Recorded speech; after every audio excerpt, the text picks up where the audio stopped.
Balikan po natin ang ulat ni Luisa Erispe hinggil sa pagdinig ng Vice Presidente sa NBI. Luisa?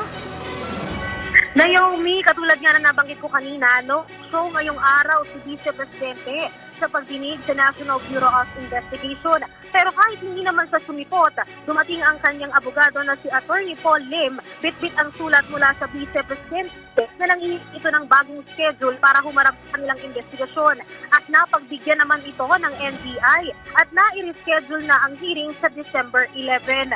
At ayon naman kay NBI Director Jaime Santiago, ilan sa dahilan ni VP Sara sa hindi niya pagharap ngayong araw ay dahil umano hindi niya inaasahang biglang kakanselahin ng Kamara ang pagdinig ng Committee on Good Governance ngayong araw. May mga kailangan din umano siyang asikasuhin sa kanyang opisina. Dagdag pa rito, hinihingi din ni VP Sara ang mga itatanong umano sa kanya ng NBI. Pero sabi dito ni Director Santiago, pag-aaralan pa ng NBI kung ibibigay ba nila ang mga tanong kay VP Sara dahil hindi naman anya karaniwan itong ginagawa ng NBI. Binigyan naman si VP Sara ng hanggang December 11 dahil nais nilang mapaghandaan ng Vice Presidente o mabigyan ng oras ang pagdinig. Pero kung sadyain pa rin ng Vice Presidente na hindi sumipot, tuloy pa rin ang kanilang investigasyon. Narito ang pahayag ni Director Jaime Santiago. Number magkasakit si ma'am, ay valid reason yan or whatever na valid reason, no? Except lang yung hindi siya dadating dito, ni ha, ni ho, walang papadalang counsel, that will indicate na nagwe-waive na siya sa kanyang karapatan na humarap sa aming investigasyon.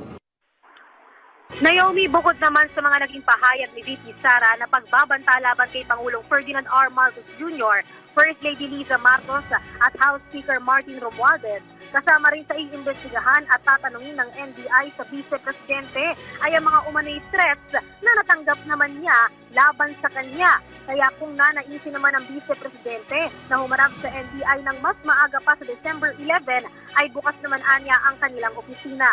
Bukod naman kay VP Sara, isasabina na rin ng NBI ang iba pang mga sumalo sa live Zoom press conference.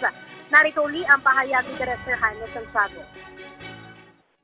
Mamaya, isa-serve na ang subpoena doon sa mga nag-attend doon sa video clip na identified na namin. Mag-shed light, tanungin namin kung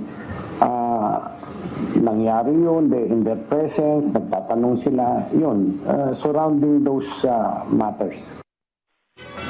Naomi, sa ngayon patuloy naman ang paghahanap ng NBI hinggil nga dito sa umano'y assassin o agent na nakausap ni Vice President Sara Duterte na hinggil sa kanyang mga pagbabanta. Pero sabi ng NBI, sa ngayon ay wala pa silang lead hinggil dito. Banggitin ko na rin, Naomi, kanina ay binanggit niya naman ni Director Jaime Santiago ang tungkol naman sa posibleng pag-takeover ng Ombudsman sa investigasyon ng NBI at DOJ laban kay VP Sara. Sabi dito ng Direktor ng NBI, handa silang makipagtulungan sa Ombudsman sakaling i-insist nito na i-take over ang investigasyon. At yan na muna ang latest. Balik muna sa iyo, Naomi. Maraming salamat, Luisa Erispe.